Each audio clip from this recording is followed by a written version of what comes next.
황교안 대통령 권한대행이 특검 수사기간 연장을 불승인했습니다.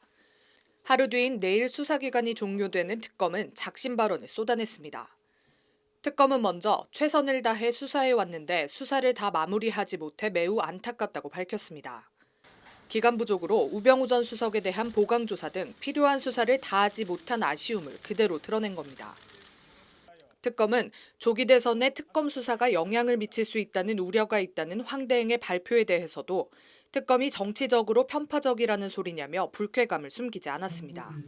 황교안 대통령 권한대행께서 말씀하신 그 부분에 대해서는 특검으로서는 특별히 드릴 말씀은 없습니다만은 단 한 가지 말씀드린다면은 특검이 무슨 정치적으로 편파적이거나 그런 부분들은 전혀 없다는 점을 말씀드리고자 합니다. 대통령 대면 조사 불발과 청와대 압수수색 무산에 대해서도 특검은 뒷얘기들을 털어놓으며 날선 비판을 쏟아냈습니다. 조사 장소와 시간, 형식 등 대통령 측 요구를 최대한 수용했는데도 녹음 녹화를 해야 한다는 특검의 요구를 대통령 측이 받아들이지 않아 대면 조사가 무산됐다는 것이 특검의 설명입니다. 기록으로 누가 어떤 말을 했는지 근거를 남기자는 건데 청와대가 그걸 받아들이지 않아 대면 조사가 무산됐다는 겁니다. 조사 과정의 투명성과 공정성 확보에 관한 의견 불일치로 인하여 대통령 대면 조사는 결국 이루어지지 않았습니다. 특검은 대통령 대면 조사가 무산된 것에 대하여 유감의 뜻을 표함과 아울러 매우 안타깝게 생각하는 바입니다. 청와대 압수수색 무산에 대해선 청와대가 거부하면 할 수 없는 관련법을 개정해야 한다고 목소리를 높였습니다. 특검은 법원에서 적법하게 발부된 영장을 집행하지 못한 점에 대하여 매우 유감스럽고 아쉽게 생각하며 향후 이와 같은 사태가 재발되지 않도록 법원에서 제시한 바와 같이 입법적 해결 방안을 강력히 촉구하는 바입니다. 이제 특검의 남은 과제는 그동안 수사한 피해자들의 기소와 공소유지입니다. 국정농단 주범 최순실 씨에 대한 추가 기소를 포함해 내일 기소 대상자는 10에서 15명이 될 것으로 보입니다. 이에 따라 전체 특검 기소 대상자 수는 모두 30명 안팎이 될 전망입니다.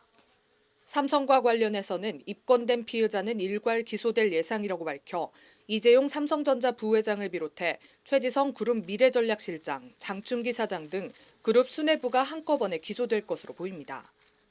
우병우 전 수석에 대해선 특검이 기소하지 않고 수사자료 일체를 검찰에 넘길 방침입니다.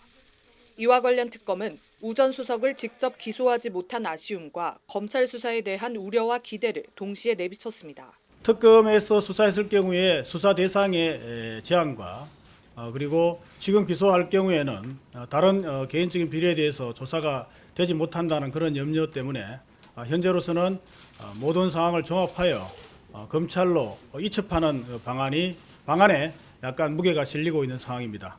예상하고 있는 바와 같이 검찰로 이첩했을 경우에는 처리가 혹시 잘 될 수 있을 것이냐는 그런 의구심을 갖는 것은 아마 잘 알고 계실 겁니다. 근데 우리 특검에서 판단하기에는 이번에 조사가 특검에서 상당 부분 이루어져 있는 상황이기 때문에 그러한 부분은 아마 이첩받는 검찰에서 잘 할 것으로 판단하고 있습니다.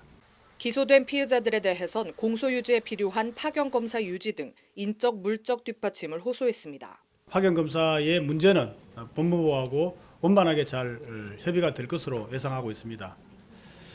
만일 그 협의가 되지 않는다 그러면 특검으로서는 공소유지가 거의 사실상 불가능할 수가 있습니다.